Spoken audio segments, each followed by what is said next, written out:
Hello, everybody. It's our World Book Day special, and how very special it is because we've got the actual Carnegie winning Katya Balen here to talk about the wonderful, wonderful October. Let's see that cover.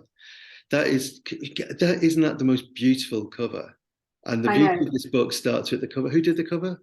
Angela Harding, Angela who is Harding. immensely talented, and I mean, so many people have bought this book because they saw the cover, and I'm very, very, very But grateful. does the cover have a little Carnegie medal on it now, though, as well? It does actually. Yeah, Which is that's quite right. nice. Do you wear your Carnegie medal when you go out, or? I've had it inserted into my chest like Oh, Iron what Man. a great! That's exactly Yeah, what I did. yeah. I It was was going it's to very have it painful. on the forehead, but It's more subtle this way. It's classier. yeah. So the cover makes it look like a kind of modern nature writing book, like a Robert Macfarlane book or something like that, and that's because that is kind of where we begin. And what what I love about this book is that it kind of flips. There's so many children's books about children from the city who are evacuated to the countryside or banished to the countryside or end up in the countryside. And this is completely the other way around, which felt really fresh and new. When I first read it, I was thinking, God, this is so bold and so different. But as I read on, I realized it is also the oldest story of all because it's the Garden of Eden, isn't it? She's sort of thrown out of the Garden of Eden, and Yes, it's my pre and there's post literally a Lapsarian poem. ode to modern life. I mean, I've never thought of it that way, but But your that's how knowledge big it is. is probably better than mine. It feels special on that scale. It feels that it's got this huge, huge theme. So let's start with the nature stuff. Why? So we need, for people who haven't read it. Okay, so October and her dad live in the woods, and they live off the woods. They grow, forage, hunt, swim, and that's how they manage. So they live like wild things. Yeah, I mean, in a way, I think. And do you do that? I definitely don't do that. Is that room in a treehouse or no? No, this is a room in South London, which is exactly what I like and where I like to be, which is why I wrote this book, because my father-in-law does live off-grid in a woodland, and he does make all his own electricity and, everything. He grows most of his own food, but not all of it. And, he is completely self-sufficient, really. I thought, this isn't the kind of life that I could live. It's just not for me. I like it to be in the city. I like to be connected. I like the culture and the buzz and the anonymity. And if I'm honest, as he moved there and when he moved there, I was like, I don't really like nature. This isn't my cup of tea. And I love staying there. It's one of the most magical places in the world. But I don't want to live there. But I think that's why I can write about it quite well, because I'm able to kind of focus on the things that perhaps if you are always in nature or you really love nature, maybe you don't see those things as sort of sharply or as clearly. And I have to work a bit harder to find them as well. So I think that's why you get the smaller detail in it. Well, I mean, one of the things that struck me was that because we're looking at it through October's eyes, the kind of magic and power of the city is really brilliantly described. I began this book thinking, oh, this is lovely, crispy, autumnal, muddy, Wellington wearing type of book that I'm really lost in. But actually, the writing about the city through the eyes of someone who's not used to it, the city really comes to life. It's one of the best sort of weirdly kind of a weird celebration of what it's like in a city. I do love the city, but I also want to sort of get across, probably in all my books, that there's no one right answer, and that some things are wonderful for some people and some things are terrible for some people, and sometimes there's just this area in the middle where it's brilliant and terrible all at once, and you have different experiences on different days. And October sees the beauty of the city after a while, but she also sees that it's not always fantastic and it is difficult, but she sees that about the woods as well, and it's balance. Right. Nuance. We don't have a lot of that in the world. I just want to hold on for a second to the thought that not everybody's right about everything all the time, because we don't live in that kind of environment at the moment. No, Everybody we don't. thinks they're right. Everything's binary and everybody's right, and it's all shocking. So Miss Howard from St. Mary's, who's one of the great librarians of the world, Red. She is. That's not. I'm not messing.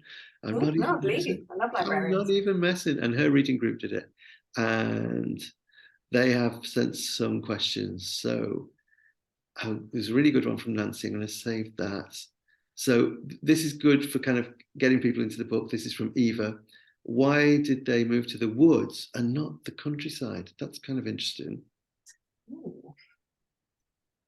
I mean, the honest answer, I suppose, is I had this experience of the woods. But Yeah. I also think that beyond that, and why it worked and why I could keep going with that idea, is that there is something kind of magical about the woods, and also something isolated. I wanted them to seem pretty isolated and cut off from the rest of the world. And when you're in amongst the trees, Yeah. that feeling feels sort of much stronger than if you were just in a house in the middle of a field with, you know, big sky all over you and you can see for miles. So the idea grew from experience and then got better because it was felt like the right thing. Yeah, and trees are kind of almost a character in the book, aren't they? You write really well about trees. I do, you know, I like trees. I think trees are great. And I think that there are so many stories that are sort of set in woodlands, you know, stories that are, you know, really ancient, stories that are new. There's just this, even if they're not magical stories, that there is something magical and ancient because some of these trees have been around, you know, thousands of years. And in fairy stories where you run away to is the woods. Yeah, exactly. Yeah. And that also, idea of, you know, being a child and building a tree house and all of that sort of stuff. Yeah, it's wonderful. And also, life is a lot easier for owls if they've got trees. Yeah, that's very true. Um, Although Stig is a I know. barn owl, and barn owls aren't in woods. So I had to have her found at the edge of the woods because otherwise the barn owl people would come at me and say that's not right. But I wanted her to be a barn owl because I think they're sort of more. I think they're more sort of beautiful and familiar, and kind of ghostly. That's exactly, I was going to say, like, ethereal and ghostly. Than like a tawny owl, they're great, but they're a bit sort of scruffy and like, I don't know. Yeah, they're a bit workaday. The day we moved into this house, I saw a barn owl, and a barn owl landed on the tree just outside this window. Everything went completely silent. Like you thought things were silent, and then there was this like lower level of silent as it passed over. That's and then amazing. flew away again. And I don't think I've ever seen it since. Yeah. Just maybe it was a ghost. Yes, it was very spooky. So from Esme says, why doesn't Dad like the city?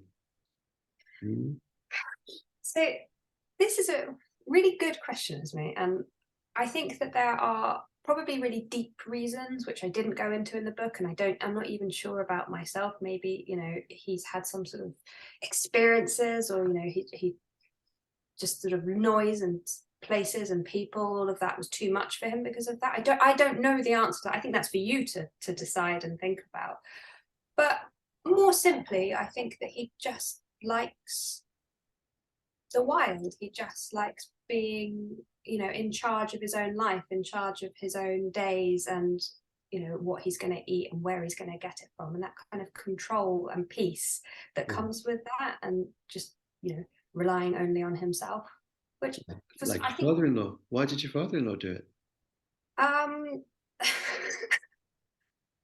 not sure this why his wife died, and I think that was kind of a big change for him, and it was complicated in lots of ways, and I think maybe it was a chance to just do something for him. And he's very, very into the environment and, you know, being very, very green, so it all just sort of fitted together. But I mean, it's a weird decision, but it's working out for him. But it's sort of prophetic as well, isn't it? Because it says that we can live more simply.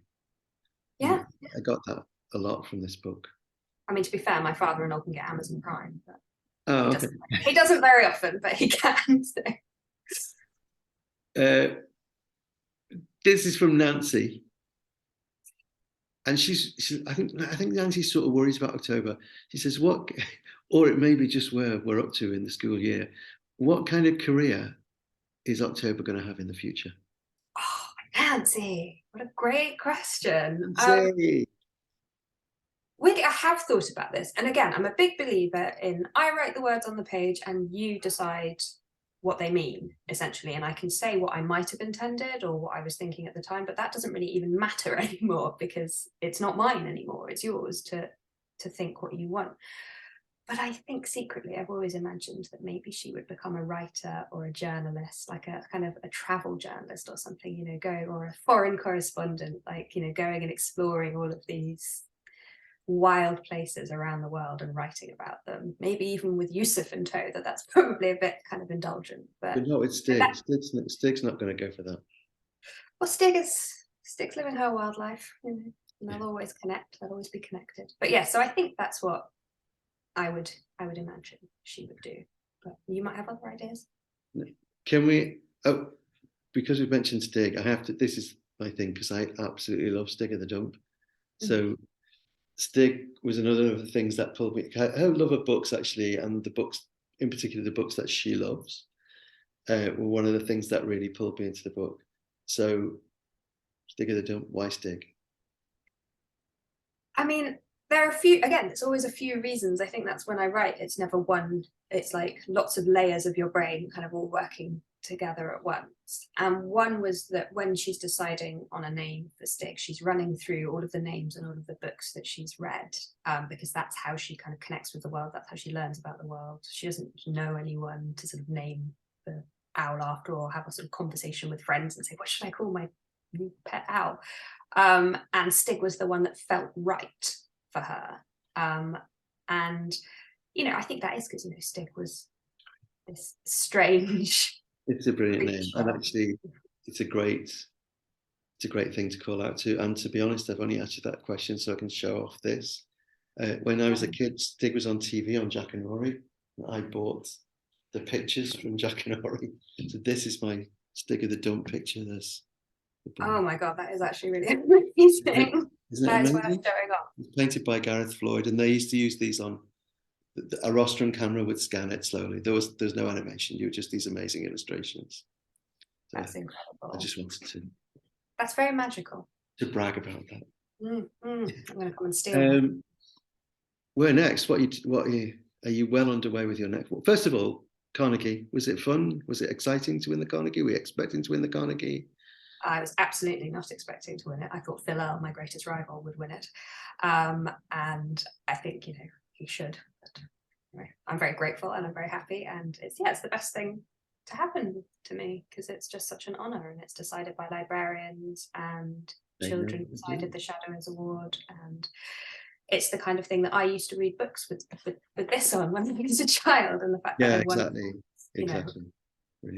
It blows my mind, and I hope I can continue to write books that people like, because it does. Are you continuing? Are you writing something great now? Or I wouldn't call it great because it's first draft. But, so my fourth book comes out in September. That's called Foxlight. That's done and dusted.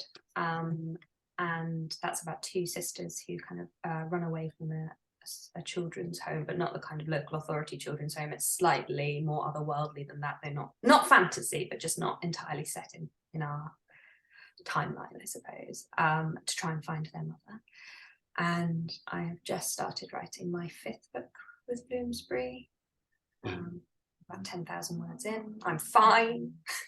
That's the best bit. 10,000 words in, that's when it's all, you're just sure it's going to be fantastic and everything's brilliant. And it's just I've never been sure of that in my life. But I hate every moment. And then it's a horrible thing. Drag your way to the end and think this is my editor's problem now. Yeah, hideous. Oh, listen, this has been a joy. Thank you so much for taking the time. So much. And how fitting that we're going to put this up on World Book Day, because it's a world of a book. No, but it is. It's great. I'm not being funny about the Garden of Eden thing. It didn't hit me till halfway through and thinking, oh my God, this is like the biggest story. But it feels so intimate at the same time. That will stay with me now, because I'll be thinking about that, because it wasn't. I didn't set out to write, to rewrite. That'd been quite fun. Rewrite creation. Yeah, so I can do this better. But it is about creation, and it is about the unity of things, and it's a brilliant book, and you should all read it. And you should also and we should say thank you to Miss Howard, the great librarian. Thank you, Miss Howard, the great librarian. Esme, Eva, and Nancy for your lovely questions. Thank you guys. so much. Really good questions. We're going to say goodbye. Bye guys, happy World Book Day. I'm going to start recording.